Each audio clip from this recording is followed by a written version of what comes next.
Iba't ibang klase ng babae kung mag-aasawa ka.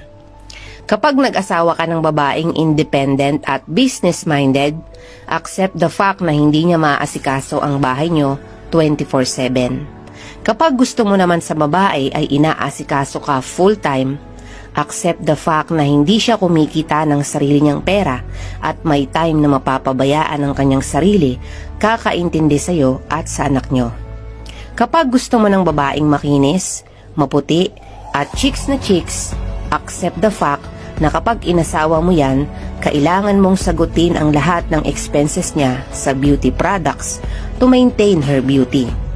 Kapag gusto mo ng babae na hindi ka bubungangaan, make sure na itatrato mo siya ng tama at tutulungan sa mga gawain. Kapag gusto mo sa babae na supportive siya sa'yo at hindi pinaghihigpitan, make sure na alam mo ang limit para magkaroon siya ng mas malaking tiwala sa'yo.